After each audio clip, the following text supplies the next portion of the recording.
The Steve Corino crisis has brought with it many industry-shaking obstacles, empty arena shows, many wrestlers not being able to perform because of concerns over their health, and most inexplicably, the Gronk being the host of WrestleMania 36. Why the Gronk? But we're wrestling fans. Disappointment and frustration is built into our very existence. So while we might moan about bad booking and threaten to cancel the WWE network, really, we all still hang around with the hope that one day, enter name of favourite underutilized wrestler here will become the biggest star in the world. According to various reports backstage and Vince McMahon's own comments on the recent Q1 investors call, that's exactly what WWE are trying to facilitate now more than any time in the last decade. Because many wrestlers aren't working TV tapings either because of concerns over their health like Roman Reigns, they reportedly already had time booked off like Becky Lynch, or are just called Brock Lesnar, the promotion is focusing on building new talent. New being a very subjective description, as Vince is applying it to WWE champion Drew McIntyre, who first joined the company in 2007, and apparently Apollo Crews, who's been with the company for 6 years. Crews and a handful of undercard wrestlers have been getting far more TV time since WrestleMania, and WrestlingNews.co is reporting it's because most of them are Paul Heyman guys, and he's been pitching backstage to work with them more for months. And now that WWE have found themselves with a limited roster, with many wrestlers unable or unwilling to attend tapings, McMahon is finally giving those guys and gals a chance. This is apparently the case for Apollo, who has reportedly had a heel turn planned to freshen up his character even before the Steve Corino crisis happened, where he was originally supposed to turn heel on Chad Gable while still on SmackDown. Vince then decided to move Crews to Raw, presumably at Heyman's request, but the heel turn remains the plan. Since that move, Crews renewed his character with a fantastic 20-minute match against Aleister Black, beating MVP to qualify for the Climb the Corporate Ladder in the Bank match, and even pinned the United States champion on last Monday's episode. This set up a US title match later in the night thanks to a slap so hard it ruptured the space-time continuum. But Crews picked up a kayfabe knee injury, meaning WWE pulled him from Wrestling Die Hard, aka Money in the Bank. The report suggests this will motivate Apollo's heel turn, which could be under the guidance of another new star on Raw, MVP, first joined the company in 2005. WrestlingNews.co adds there's been a push backstage to make MVP the manager of his own faction, which seemingly recruited its first members last week in Brendan Vink and Shane Thorne. While Vink and Thorne have been very impressive, I think their opponents for tonight on Raw, Ricochet and Cedric Alexander, are a much better fit with Crews in MVP's faction. Because they've all had Vince stop their pushes in the past, not because of any other traits they all have in common. We'll see if McMahon's patience holds up though, as we've seen the 3-week push pattern repeat itself multiple times over the last year, with Ricochet, Alexander and Humberto Carrillo all initially being booked strongly to then be buried into the center of the earth, usually by AJ Styles, when Vince suddenly grows bored of them. Building new stars is fundamental to WWE's growth right now, especially because in a few months' time, it might not just be Bork Laser WWE is missing. Thanks for your support on Patreon, Wonderwall, Brian Gallagher. Even an incredibly well-received cameo return in the 2018 Royal Rumble match wasn't enough to get WWE to sign Rey Mysterio back. He only officially agreed on terms 8 months later in September that year, coincidentally just days after wrestling in the 6-man tag main event of the All Elite Wrestling Prologue pay-per-view All In. In the months leading up to that show, WWE were holding out for Mysterio working a full-time schedule. When they started to worry about him joining their new competitor though, they suddenly agreed to a more part-time deal, and crucially for Rey, that the company would help his son Dominic pursue his pro wrestling dream to become Rey Mysterio Jr.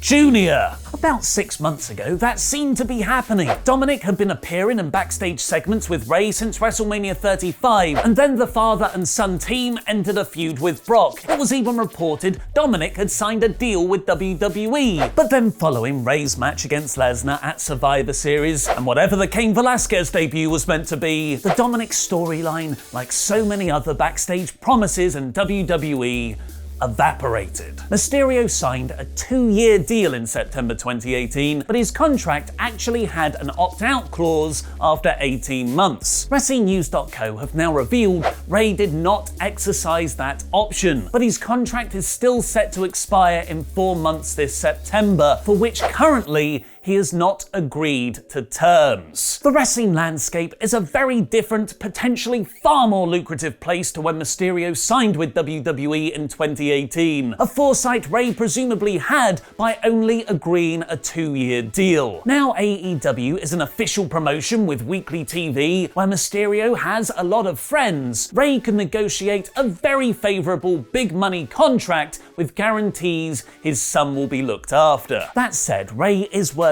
a much lighter schedule now in WWE, and he's constantly one of Raw's most featured stars. But if he does re-sign with WWE, it'll likely be for at least 3 to 5 years, meaning at 45 years old now, it could be one of the last contracts he ever has. Could he take the Matt Hardy route and want to prove he can have one more last great run in a new promotion for the last chapter of his career? Do you think Rey Mysterio will leave WWE in September? Let me know in the comments, because I'll be replying to people from out of quarantine. But wrestlers aren't just missing from the main roster because of Steve Corino, they're also gone because of good old-fashioned injuries. Oh, injuries, you harken back to a simpler time. Watching Kevin Owens beat Seth Rollins at WrestleMania 36 twice, you might think he'd be next in line for a shot at the WWE Championship, not the guy he defeated twice. It turns out this is because Owens is injured, as he told Canadian sports network RDS, revealing that he's decided to stay home during Steve Corino to spend time with his family, which WWE are apparently cool with, and also added that he picked up an ankle injury during his taped Mania match with Seth Rollins. I wonder where that injury could have come from. Owens added that he hasn't had any x-rays yet, so there is no word on how long he'll be out for. Speaking of injuries,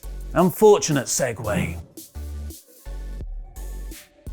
It was announced over the weekend that the SmackDown Tag Team Championships would be fought over at Money in the Bank, with the New Day defending against the Forgotten Sons, Lucha House Party, and Miz and Morrison. There's a rather large Uso hole there though, who have been a big part of the SmackDown tag scene since they returned earlier this year, following Jimmy Uso's DUI arrest last July. He was declared not guilty in December. Their absence is because Jimmy Uso reportedly suffered a knee injury during his WrestleMania ladder match that could keep him out for 9 whole months, meaning he'll miss the rest of 2020. I wish I could miss the rest of 2020. 2020 has sucked balls so far. And sadly in WWE, when a tag partner gets injured, it often means the other partner is left with nothing to do. Dash Wilder and Scott Dawson both missed a lot of TV while the other was injured following their NXT call-ups, for example. And according to Ringside News, so take this with a big pinch of salt, WWE has yet to make a decision on what to do with Jay's creative direction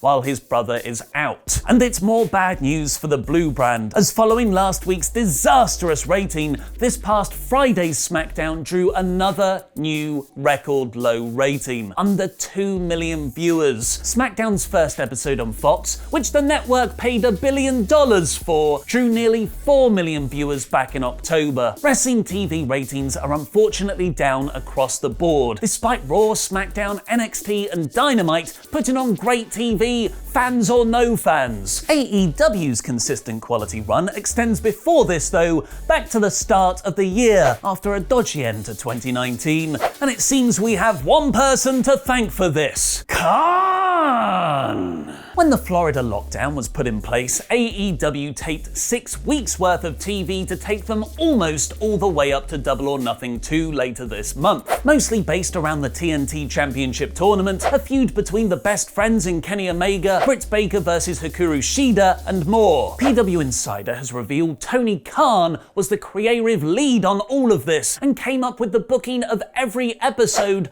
on the fly in just a few minutes. Johnson adds that Cody was very hands-on, while Chris Jericho has been applauded for his commentary work, which he did off the top of his head with just 24 hours notice, as well as setting up the Bubbly Bunch vignettes. The Best Friends and Orange Cassidy have also been praised backstage for stepping up and wrestling 4 times in just 24 hours in the bulk tapings, including the brutal hardcore match they had with Kip Sabian and Jimmy Havoc on last week's show. Earlier this year, Dave Meltzer reported that Khan had taken over as the head of creative following the widely criticized Dark Order invasion angle that closed the December 18th episode of Dynamite, which Khan himself has now confirmed, telling one fan on Twitter that they spent the holidays coming up with a more organized creative process, and telling another, "I'm deep in the weeds. I write shows, lay out a large percentage of the stories, approve any and every segment that goes on the air, and I don't just sit around and wait for people to pitch ideas to me." Speaking of AEW, go over to our WrestleTalk interviews channel right now because we've got an exclusive interview with the current AEW champion,